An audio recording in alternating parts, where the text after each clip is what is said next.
Bien, estamos de regreso, jóvenes, con esta segunda parte, ¿no? De la clase virtual, y nos toca ver, pues, lo que es los factores que impulsaron el imperialismo colonial, ¿no?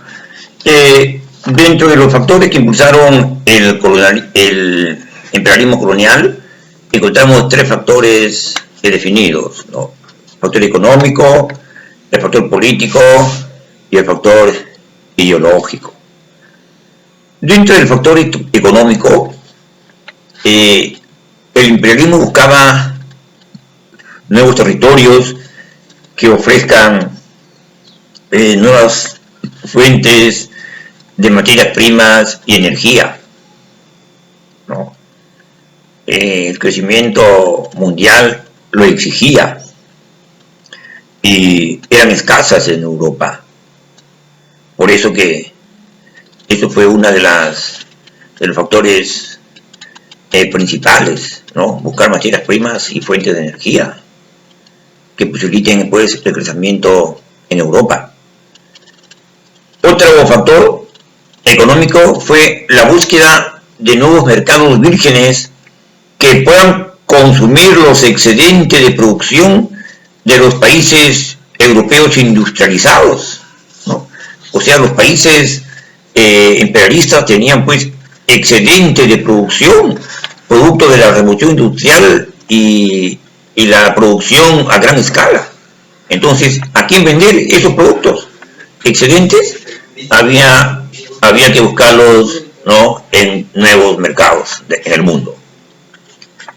Y por último, otro factor económico fue el crecimiento demográfico de la población europea, que buscó satisfacer sus necesidades básicas desplazándose a otros continentes, ¿no? Los europeos se venían a tierras nuevas, a tierras vírgenes, para establecerse, y entonces ahí el imperialismo trataba de llegar con sus productos, ¿no?, para comercializarlos indudablemente. Dentro de los factores políticos, el nacionalismo, que llevó a muchos países europeos a intentar demostrar que podían convertirse en potencias de orden mundial, afirmando su prestigio, ¿no? Y esto indudablemente que impulsaba seriamente, ¿no?, a que nuevas potencias emerjan y inicien su lucha por lograr un alto desarrollo, ¿no? Otro factor político era pues indudablemente dentro de la visión geopolítica, ¿no?, el control de áreas geográficas estratégicas en el planeta. ¿Y para qué? Para garantizar la seguridad de los países colonizadores, ¿no? Esta era una visión que los europeos veían, ¿no?, una visión geopolítica, que visualizaban que el éxito de su crecimiento era pues expandirse, ¿no?, y al mismo tiempo garantizar la seguridad de los países colonizadores, ¿no? O sea, brindarle pues una asistencia, ¿no?, una asistencia que lo conduzca a afianzarse en esas tierras, ¿no? Y dentro de los factores ideológicos, ¿no?, la conducción de la convicción de que el hombre blanco europeo debía transmitir su civilización a las demás poblaciones consideradas inferiores por no haber alcanzado el nivel de desarrollo europeo. Y eso creo que hoy, para mi entender, fue una falencia del sistema europeo, ¿no? Miraban como si por encima del hombro a estas nuevas tierras, ¿no? Ellos se consideraban de una raza superior porque tenían, ¿no?, un mejor nivel, digamos, de desarrollo, ¿no?, intelectual, social, ¿no?, económico, ¿no?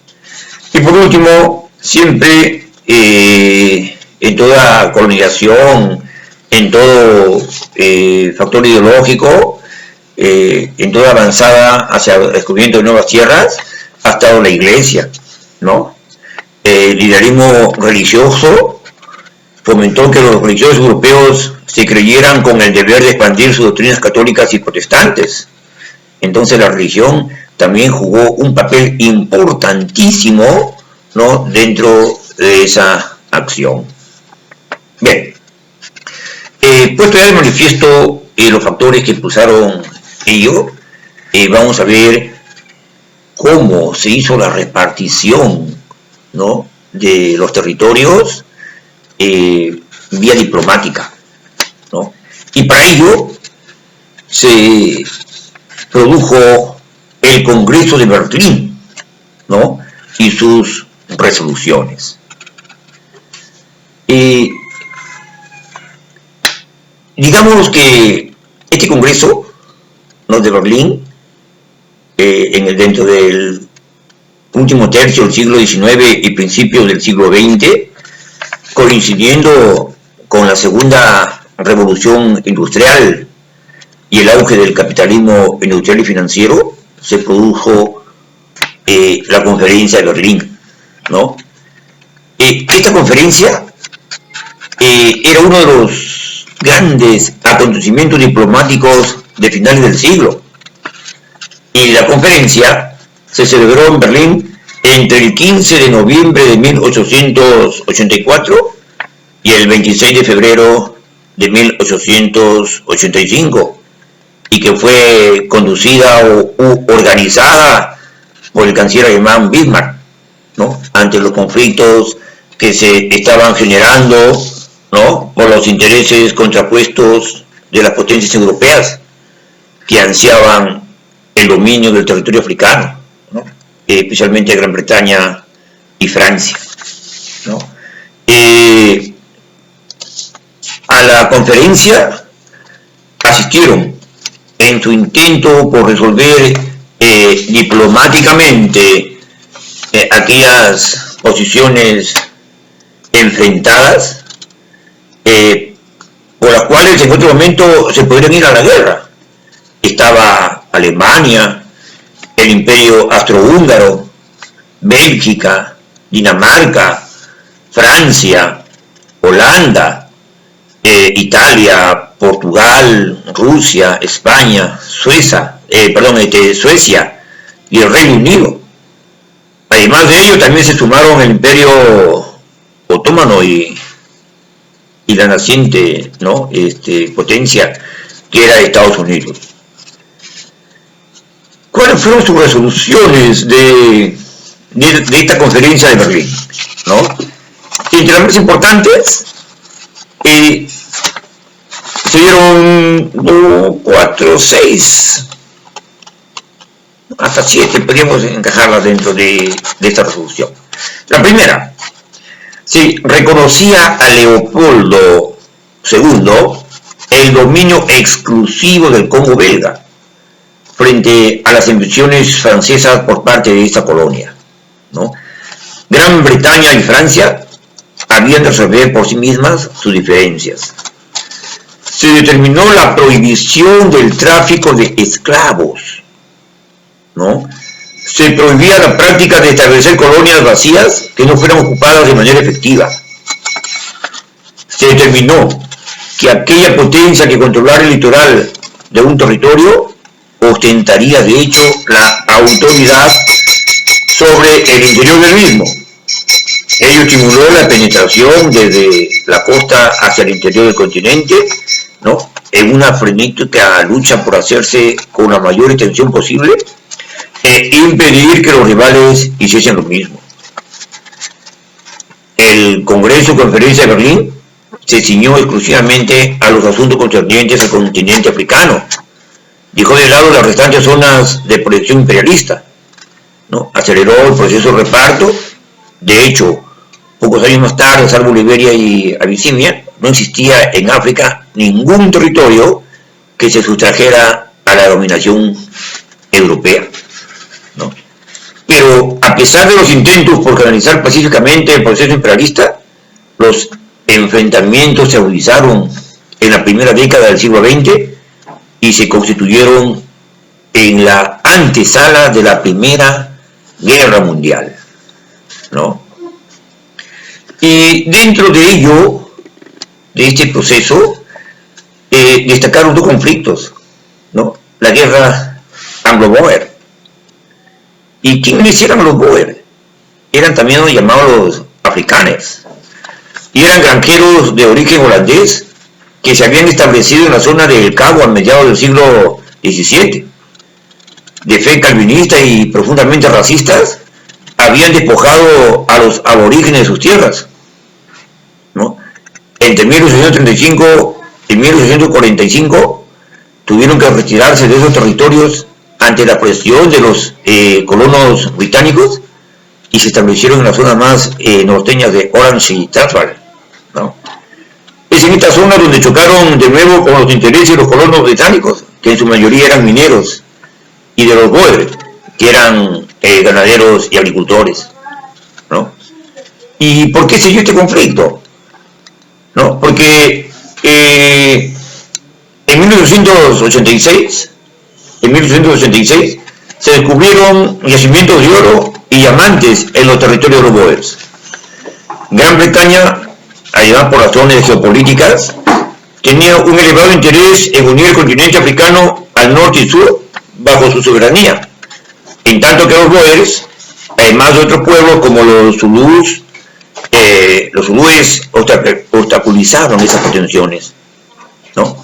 La guerra anglo-boer duró desde 1899 hasta el 2002 y constituyeron por lo tanto factores tanto políticos como económicos inherentes al fenómeno imperialista. No, aquí está como instigador de este conflicto Cecil Rhodes, que era un hombre de negocios, ¿no? Y gobernador británico del Cabo, cuyo objetivo era conseguir para la Gran Bretaña el dominio del todo el sur del África. El desarrollo de la guerra tuvo diferentes fases, desde las iniciales victorias de los afrikaners o boers, cuyo presidente Kruger declaró la guerra a los británicos, hasta la derrota de estos tras una sangrienta guerra de guerrillas. En 1902 se dio el tratado de Vereeniging, ¿no? Que puso fin a las hostilidades, y los boer quedaron bajo el dominio del Imperio Británico, aunque conservando una amplia autonomía de la provincia de Orange y Transvaal. Y por último, mis estimados estudiantes, se dio el incidente de Fachoda, ¿no? Que fue entre 1898 y 1899. Este conflicto de intereses se suscitó entre Francia y Gran Bretaña y originó fricciones que tuvo a punto de desembocar en una contienda armada, un conflicto bélico. Un ejemplo lo constituyó el incidente de Fachada en la actual Koro, una localidad enclavada en Sudán, donde coincidieron franceses y británicos que pretendían la construcción de un ferrocarril que uniese a parte de sus respectivas colonias africanas. Y para abrir camino y defender sus posiciones, los franceses enviaron desde el oeste un ejército al mando del comandante Marchand, mientras que los británicos hicieron lo propio con tropas incorporadas desde Egipto al mando del general Kitchener, ¿no? La retirada de los franceses ante la inferioridad numérica de sus tropas permitió que los británicos, ¿no? Controlaran la región del Sudán, consiguiendo con ello el dominio casi ininterrumpido de los territorios que enlazaban el norte y el sur de África. De esta manera, los anhelos de Cecil Rhodes quedaban de este modo casi satisfechos, ¿no? Pues solo se interponían en ese camino los territorios del África Oriental bajo la soberanía alemana, ¿no? De esta manera, mis estimados estudiantes, damos por finalizada la clase de hoy, esperando haber sido un poquito explícito, ¿no? Y reiterándoles desde luego que los trabajos hay que subirlos en la plataforma virtual, o en todo caso a mi correo masurja59@gmail.com o a masurja59@hotmail.com. Me despido no sin antes hacer las recomendaciones: hay que quedarnos en casa, que hacemos el aseo de manos, usar los guantes, ¿no? Y usar la mascarilla para evitar que esta pandemia del coronavirus nos siga afectando. Esperamos dentro de poco reunirnos en las aulas, ¿no? Y seguir con este proceso de enseñanza. Un abrazo, buenas tardes, permiso.